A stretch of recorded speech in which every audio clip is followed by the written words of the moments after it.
and welcome to Scale Your Sales podcast, listed in 2020 as number 8 of 42 best podcasts for every sales professional. I am your host, Janice B. Gordon, the customer growth expert and author of Business Evolution, Creating Growth in a Rapidly Changing World. I created Scale Your Sales framework to develop leading edge capabilities to secure, retain, and grow key customer relationships for long-term value and partnership. Join me each week to learn from amazing B2B sales and business experts and influencers. Tune in for actionable insights and strategies. Are you ready to scale your sales?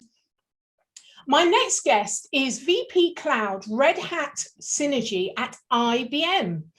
He is leading key growth initiatives across the US with a primary focus to optimize IBM's go-to-market strategies and to enable clients to accelerate their cloud journey to drive business transformation with open hybrid cloud solutions and AI. Welcome to Scale Your Sales podcast, Zafer Karaca.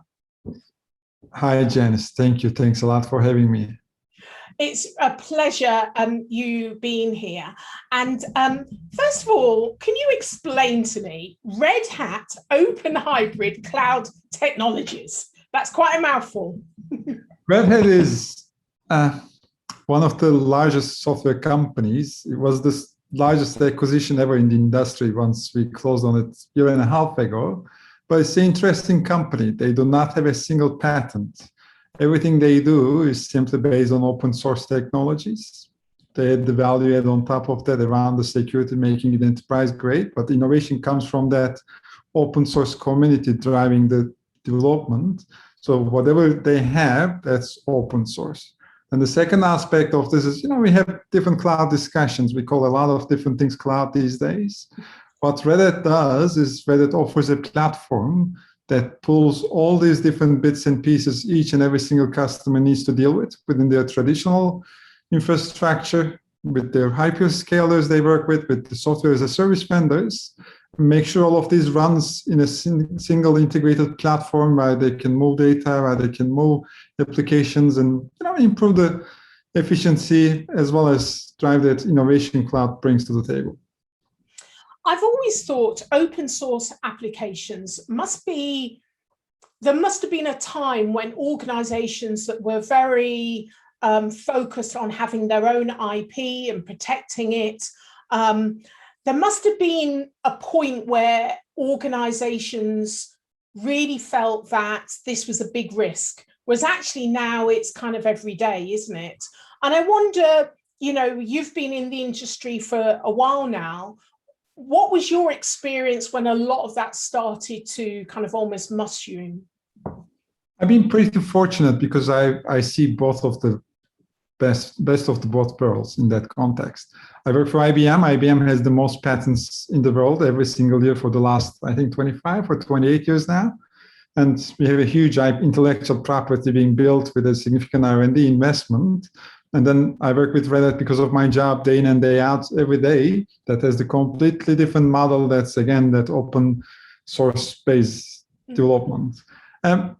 One thing we realized in IBM as well, which is why we drove the acquisition, which is why we work with our ecosystem partners, in this age, there's no way you can solve everything yourself, right? The discussion becomes actually, how do you enable integration at scale so that people in different parts of the world with different experiences, with different backgrounds, with different skill set can contribute to that innovation? There's no, the best thing we can do as any company right now in tech or in the business side is to build a platform where people can leverage and show their creativity, and that's going to drive the innovation. The moment we say we're going to control the innovation, at this age, it means we're killing the innovation. There's nothing to progress or proceed. So the discussion becomes, one, how do you build a platform? The second one, how do you partner? And the partnership to us is, in certain ways, we compete with some of our partners in piece of the business, and on other ways, we're maximizing the value we can drive together to our customers because, again, we don't do everything the best. They don't do everything the best. When we put these solutions together, that's how the maximum value for the customer is generated. So you need to acknowledge that fact and start that way, being humble, being open, in the table saying what is the value I can bring and what is the value I can drive from others and maximize the outcome. It is quite a mindset shift, and it's what I find interesting in the way that IBM is marrying the two. You know, it's still, as you say, patenting a lot of its invention, which is quite protectionist, but also being quite open as well. So yeah, we've been one of the biggest contributors to open source. We are one of the founding partners of Linux. We spent significant amount of time, energy, money in this space in the past as well. But of course, it's at a different level now with the Red Hat acquisition and that being part of the family, the broader family here. Yeah. Perfect. So what's your view in sales? Because you've done so many different roles in sales and leading sales teams and growing sales teams and being on the buyer side and, so there's not a lot that you can't talk about. So let's start with your overall view of the environment of B2B sales and whether you feel it has shifted enough to be buyer and customer centric, and whether you feel perhaps some examples of how things have changed, in your world and what you think there still needs to be done. Absolutely. It's a topic that I really feel passionate about. I got into sales in Turkey. I was this, junior seller within an inside sales organization. And there was a very different job than becoming a first-line manager, than having a job across Middle East Africa, working for IBM at worldwide level, which is a tremendously different scale. But one thing I knew beforehand, and I didn't know beforehand, was there's this perception of the seller, this aggressive person that gets into the room, gets all the attention, makes the perfect pitch, closes the deal, and closes all the time, right? And then moves on to the next engagement. There was the prejudice I had as well. I didn't know if I can do that. I didn't know if I had that in me, right? That's always the statement. Then I went to this interview. One day I met this wonderful woman that was one of the best characters I've seen, the strongest personality. She's like, to the point, direct. That's what I said I want to be like. I want to be like her. That was the role model for me. Somehow I signed up for sales. One thing that I learned from her that I always keep in mind forever is sales is not about pushing something to the people, right? People don't want to be sold to. We don't want to be sold to. If I'm going to buy something, I want to go search, preferably deal with somebody if I have a question or not, and just close on the discussion. The real value add as a seller is to help that individual across the seat, across the table, one with understanding their pain points from a business perspective. The second one is understanding their individual ambitions, goals, objectives. Then the third one, understanding, of course, what you have to offer in a really detailed way, so you know what is possible and what is not. And then somehow merging these things together to create value. If we say our job is to sell and close the sale, what it drives is a quarterly discussion, which is one of the bigger problems in sales. And that's great, but next quarter is still going to be the most important quarter ever again for you, and you're going to start from scratch. So we need to take this as a marathon, while the sales profession is there to serve the customer, to clarify their needs, and somehow match them with what is available in the market on our side, as well as our business partners, our ecosystem has to offer. We are coming a long way in terms of talking about this, but from getting that perspective, there's still a long way to go. At IBM, I've been very fortunate. I've been at IBM now for 10 years, totally not a millennial thing, I guess. But the good thing about IBM is from day one, the biggest sales education you get is about how to ask the right questions. It's not about how to perfect your pitch. And you need to build that muscle somehow, saying, I'm here to understand you better. I'm here to help you more. And then that is the value of the seller.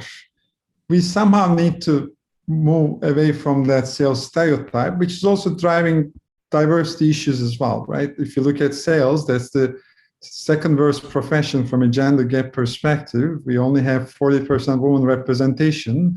And if you go look at more senior management level, at a VP level, that's 20%. That's shame on all of us. And if you look at the last decade, it's only improved maybe 3 points. And now with COVID and everything, we of course fell back and lost all those hard hardly earned gains as well. So we somehow need to look at ourselves saying, do we mirror the buyers from a diverse perspective? Do we have the right culture to mirror that? And do we have the individuals that are there to help the customer understand their pain points, match with what is available for us as well as our partners, versus trying to just perfect the pitch, go there, close the sale? Yeah, no, I get that. And I'd like to ask you a bit more about diversity and the stats that you talked about. And also about the kind of whole environment of sales, because the world that we're selling to a global world, especially, now we're all virtual. There aren't those barriers and limitations.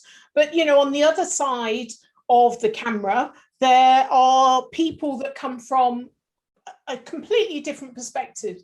Almost everyone I speak to, it seems to be more personal. Everyone I speak to, I'm acutely aware they have a different perspective that I'm not necessarily aware of when I'm in the room with them, because I'm going there, I'm really focused, I'm there to pitch. But actually, when we're having this, it's a bit more of a dialogue. We have to work a lot harder because we've only got a little box in order to read the customer. So, and I think the differences are so much more acute. So how in a virtual world do we bridge the gap of the lack of diversity, the numbers that you talked about, with the fact that we're in a virtual world that is almost more diverse than it was before, in the way that we're having to communicate and interpret people in this virtual world? How do you bridge those two things? So the new world that we adjusted have pros and cons, right? On the cons side, for sure, we have this distance physically, but also we have all the flexibility in the world, in the sense that we can work remotely from where we are. We can adjust the hours that we work with, given the different time zones and everything out there, and somehow help the society, the community, to balance the other priorities. One thing that did impact especially women and women of color even more is, we did pull the support structure out, right? The school, the childcare, things that enabled to close some of the gender diversity issues we have for the several decades now. We pulled them out. But sales is a great profession that can make you work remotely now in this age, that can make you work on a flexible hours, and that can be very lucrative because it's a result-driven discussion. It's not a discussion about how many hours you work with or how many hours you sit in front of the laptop. The discussion becomes, how do you still personalize the contact you have with the buyer, with the persona that you engage with? And I think the basics are still the basics. The tools makes the difference. If you're coming to a room to pitch people how great your product is before, you still can do that on WebEx or Zoom, saying, here's my presentation, here's my video, here's my charts. And the tools enable that. There are also tools there that can help you co-create with the customers. You can use Morale just to run a brainstorming idea to get what the customer is worried about, to understand their pain points better. And the tools are there to enable. The question becomes, what do you want to use it for? And to your point, we have a very diverse buyer out there in the market, in all the industries. We somehow need to start with the fact that our first job is to understand them. The second piece is to understand that you need to establish that culture that's going to drive diversity on the sales side as well, so you can match the buyer. It's people buy from people at the end of the day, and that's one of the oldest sayings, and that is, no matter what the tool we use, that's still the truth. So we can use Zoom, we can use WebEx, we can use social media, we can use Morale kind of tools, we can use Trello to manage projects, but doesn't matter if we use the spreadsheet or that. The point that matters the most is the culture we bring to the table and the approach, the attitude we bring to the table. Yeah, that's interesting. I was talking to Laurie Richardson, who's leads Women's Sales Pro, and she's got a book that's coming out, She Sells. And we were talking about the fact that COVID has pushed a lot of women out of sales. And, things are pretty dire. And just like the point that you made, I said that the advantage of the virtual world is that it allows people to manage other things they're responsible for and the employer now is much more open that you can extend your working hours and because you're dealing with people globally. So actually, that there is the potential to bring more women in to sales if they're switched on to this, because we now have the tools, we have the technology, and customers are used to, working outside of the 9 to 5.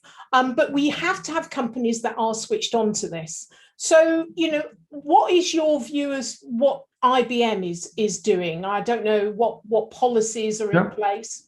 We are doing a few things. One, we are creating re-entry programs to, job force for women after, having kids or different life choices because they need to take care of a parent or whatever the priority in their life was. We're establishing re-entry programs that opens up a lot of talent pool that we didn't have before. The second one is we removed college degree being a pre-requirement for a lot of jobs. Again, we are trying to open up the pool to people. They may not have the college degree, but as long as they have the skills, that's the essence of this. And with these programs, while we enable that, the second most important aspect of this is our executive compensation at IBM is tied to diversity. Diversity is one of the key metrics everybody is measured on. We are publishing this, publicly where we are and how we made progress. I think the last one was in October. We showed good progress across multiple metrics. We'll have the next one coming, I think, in another 3 to 4 months. We all carry this objective, and again, it's tied to our compensation and pay. That makes a huge difference. Then the third one is, of course, we are hiring, right? We have IBM Garage teams that are doing more software development. We have client success management roles, more the sales roles, but there are lots of roles that we are trying to broadcast to people through different channels so we can actually make sure that people hear the story, right? To your point, sales can be a role that is flexible. Sales can be a role that can be lucrative, but there's a prejudice of that profession we did build over several decades. It's not going to just disappear. So we need to show that we are actually adapting ourselves and make sure those individuals we need in the sales force hear that message. That's the part we have more work to do. Mm. So let me talk to you a bit about cultural diversity. You mentioned that you started off in Turkey working with IBM, and then you moved over to the US. And obviously it's a global organization. It's the transition in moving is probably a little bit easier than for other people and your colleagues, but it may not be. I mean, you kind of should. So, what's your view in terms of the moving people around and what are the benefits? Because when you're sitting in the office, when you're back in the office in America, it's obvious you aren't originally from America. So how do people perceive you? I know that people often warm to me because of my cultural differences, So what's been your experience in the sales environment and in the leadership environment? I've been very fortunate working for IBM on that. I cannot deny that. The reason I was shaking my head is the moving abroad is still hard. You always need to adjust. As you said, I started working in Turkey. Starting earlier in my career, I always had a broad kind of a function, role, mission. I did different jobs in Southeast Asia. I worked in Middle East, Africa as part of IBM as sales. So, South Africa, Dubai, Egypt, Kenya, all these countries that have different cultures as well as Central Eastern Europe. Then I came to New York, where you have a global organization and, different culture at the end of the day, right? The country is different, the people are different, and the mode of operation of the company is different. What you realize, what we all have to realize, is you are at the place for a reason. You bring certain skill sets, right? You have a great understanding about a part of the world that's hard to understand for people that are far away. Because, one, of course, the culture is different. The second one, the market is different. The clients are different. The buying behavior is different. Then the discussion is also, the regulatory requirements are different. What the governments are driving is different. So you need to have that value proposition about the market that you bring.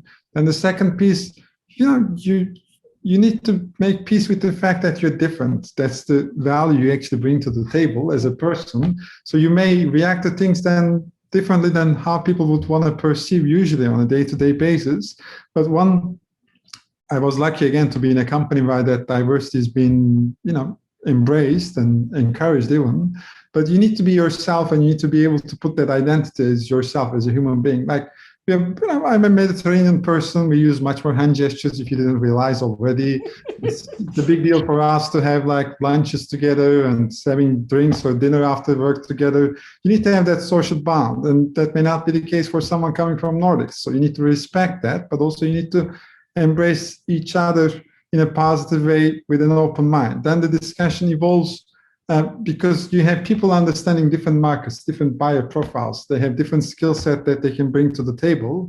Then you have a strength of a company like IBM, where you have 350,000 people that operates across the world. I don't think you can run a global organization unless you bring that diversity at all levels. You cannot maintain a headquarters organization that doesn't know how things work in Asia versus Middle East Africa versus Latin America versus US, because there are significant distinctions the way people want to do business at the end of the day. So I've been very fortunate working for IBM in that context, doing that transition. But, I'm not going to deny it's still hard to adjust. US, we may say it's the Western world and what we're used to, but a lot of things, not the easiest to get adjusted. Yeah. One is the food. The food, yeah, I still miss Turkish food. I'm not Yeah, I love Turkish food. It's so fresh. So fresh. I love it. Absolutely love it. So let me ask you about, what practical strategies you'd offer buyers to enable them to buy or to build long-term relationships. I think you had 3 key things that, you wanted to discuss. So how buyers can build that long-term relationship, the discussion becomes one, again, this is not a sprint. We have to take a look at this as a marathon. There will always be more quarters, there will always be more months, there will always be different numbers to deliver on.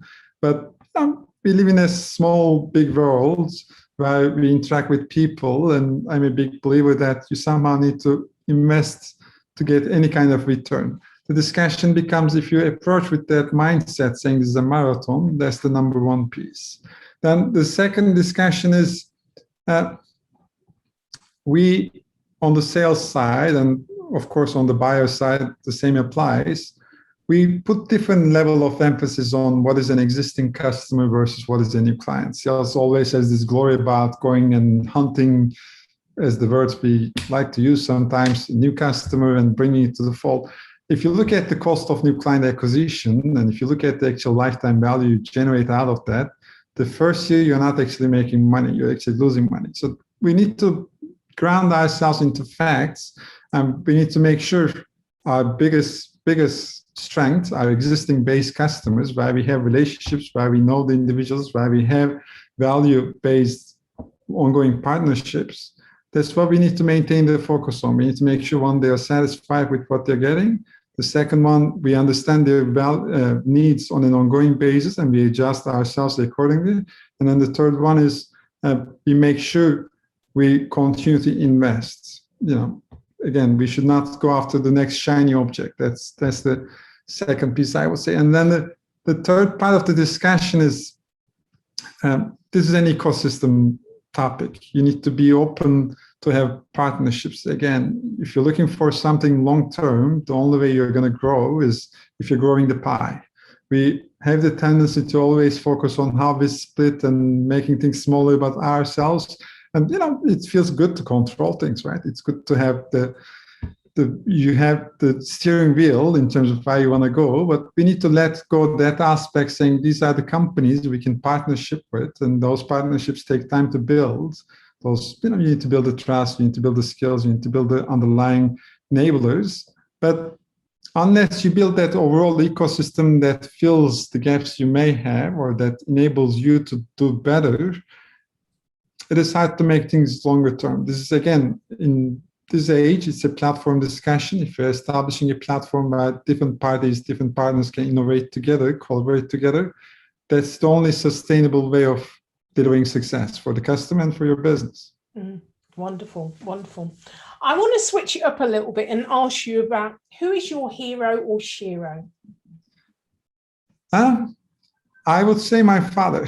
I grew up in Turkey in a humble family, two sisters. I'm the youngest one, the spoiled one. But he was a police officer, raising three kids as the only provider in the family. Mother was trying to take care of the three kids at home, and he had to do multiple jobs along the way. He taught me a lot of things. One, for sure, the value of hard work. It's always important. You need to, put something on the table to expect something in return. The second one, the importance of family. Again, he sacrificed a lot to make sure that his kids are doing well, his wife is doing well, the family is doing well.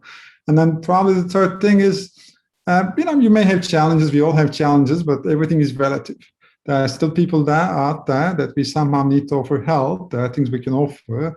It may be financially, it may be just helping people out mentally, it may be just offering mentorship kind of discussions nowadays for me.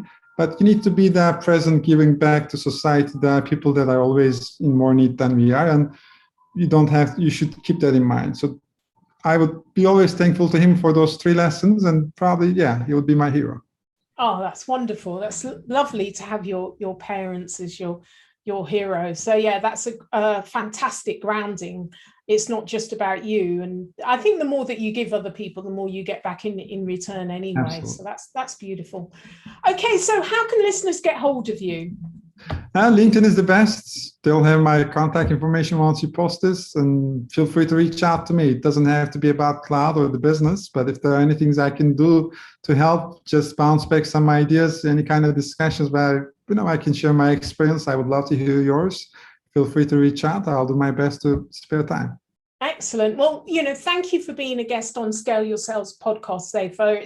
I've really enjoyed listening to your global experience and how you've kind of maneuvered around IBM, but always have very good things to say about them, which is fantastic when you've been there for 10 years. And, your knowledge and experience is truly vast. I'll have to get you back again.